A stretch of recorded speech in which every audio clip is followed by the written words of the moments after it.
सन 2016-17च्या पुरवणी मागण्यांवरती कृषी, पशुसंवर्धन, दुग्ध विकास, मत्स्य व्यवसाय विभाग आणि सार्वजनिक आरोग्य विभाग याच्यावरती माझे विचार व्यक्त करण्यासाठी आपल्या अनुमतीने मी उभा आहे। कृषी विभाग बाब क्रमांक 37 पृष्ठ क्रमांक 44, बाब क्रमांक 38 पृष्ठ क्रमांक 45, बाब क्रमांक 39 पृष्ठ क्रमांक 45, बाब क्रमांक 42 पृष्ठ क्रमांक 46 आणि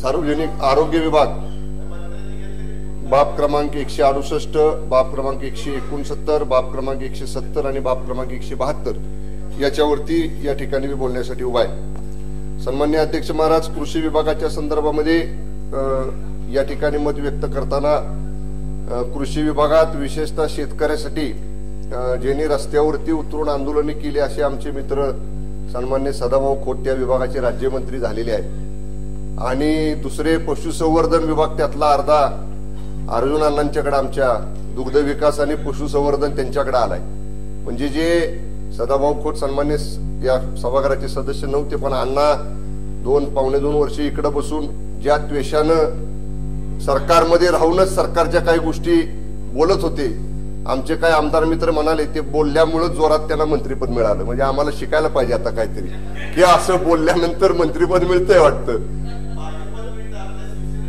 त्यांना शिवसेनेतनच मिळालं की अण्णा भाजपमध्ये गेला काय, दादा म्हणतात भाजपमधून मिळालं। अण्णा आपले खोतकर अण्णा अर्जुनांनाच म्हणलं मी। त्यामुळे आता कृषीमध्ये सुद्धा दुग्ध विकास मध्ये सुद्धा अण्णा जरा चांगली क्रांती होईल। आपले विचार प्रत्यक्ष शासनामध्ये आपण आहात, त्यामुळे आता ते प्रत्यक्षात दुग्ध विकास करणाऱ्या शेतकऱ्यापर्यंत पोहोचतील आणि त्यांना काहीतरी निश्चित यातनं लाभ होईल असं निश्चितपणानं आशा करायला या अध्यक्ष महाराज हरकत नाही। एक कृषी विभागातली अत्यंत महत्वाची बाब, जरी जलसंधारण विभाग त्यातनं स्वतंत्र असला तरी शेवटी आपण जे जलयुक्त शिवारचं काम या सरकारनं हातामध्ये घेतलं आणि मोठ्या प्रमाणामध्ये त्याचं फलश्रुती पहिल्या पावसामध्ये महाराष्ट्रामध्ये आपल्याला पाहायला मिळाली। चांगल्या बाबी निश्चितपणे अध्यक्ष महाराज लोकांच्या समोर आल्या आणि चांगल्या बाबी घडल्यात हे नाकारता येणार नाही, पण या विशेषतः जलयुक्त शिवारच्या संदर्भामध्ये ज्या त्रुटी आहेत त्या त्रुटी अद्यापही काही दुरुस्त करणं गरजेचं आहे। या जलयुक्त शिवारमध्ये सर्वसामान्य सभासदांनी मागच्या अधिवेशनामध्ये मागणी केली की जलयुक्त शिवारच्या योजनेची अंमलबजावणी करायला उपविभागीय अधिकारी म्हणजे प्रांतांच्या अध्यक्षतेखाली समिती आहे आणि आता ती समिती विधानसभा सदस्यांच्या अध्यक्षतेखाली करण्याचा मार्च महिन्यामध्ये सरकारनं GR काढला। नाही GR तो एक GR जो काढलाय त्याच्यावरती सुधारणा करणं, देखरेख करणं अशा पद्धतीचा त्या GR मध्ये उल्लेख आहे। त्याच्यामध्ये तो GR काढताना विभागानं मंत्री महोदयानं काय निदर्शनाला आणलं मला माहित नाही, पण आराखडा जो करायचा आहे तो उपविभागीय अधिकाऱ्यांनाच करायचा आहे। साईट ज्या निवडायच्या त्या उपविभागीय अधिकाऱ्यांच्या अगोदर अध्यक्षतेखाली जी कमिटी आहे ती तशीच ठेवलेली आहे, त्याच्यामध्ये काही बदल केलेला नाही। त्यामुळे तो बदल खऱ्या अर्थानं त्या कमिटीमध्ये जी आता नव्यानं आमदारांच्या अध्यक्षतेखाली केलेली तिथं करणं गरजेचं आहे। कारण मी नेहमी म्हणतो, मागच्या वेळी सुद्धा सन्मान्य जलसंधारण मंत्री पंकजाताई मुंडेंनी उत्तर देताना सांगितलं की आराखडा कुठेही ऑफिसमध्ये बसून इथं तयार झालेला नाही, पण मला नम्रपणानं सरकारच्या निदर्शनाला आणायचं आहे की आमदार मंडळी मतदारसंघामध्ये वेगवेगळ्या कामाच्या निमित्तानं जात असतात, त्यांना कुठं साईट आहे, कुठं पाणी, कुठं बंधारा धरला, कुठं MI टँक घेतला तर पाणी जास्त आढळेल हे प्रत्यक्ष आम्हा मंडळीला जास्त प्रमाणात त्याची माहिती आहे। अधिकारी कदाचित फील्डवरच्या थोड्याशा स्टाफकडनं माहिती घेतात आणि त्याप्रमाणे आराखडे करतात। माझी कृषी मंत्र्यांना मान्य मंत्री महोदय पण आहेत कुंकर भाऊ इथं, त्यांना सुद्धा माझी विनंती राहील की जरी हे जलसंधारणाकडचं काम असलं तरी सुद्धा ह्या जलयुक्त शिवारच्या प्रत्यक्ष साईट निवडणं आणि कुठं जास्त पाणी अडणार आहे याच्या संदर्भामध्ये आमदारांना, त्या विधानसभा मतदारसंघातल्या सदस्यांना त्यात विश्वासात घेणं खऱ्या अर्थानं गरजेचं आहे।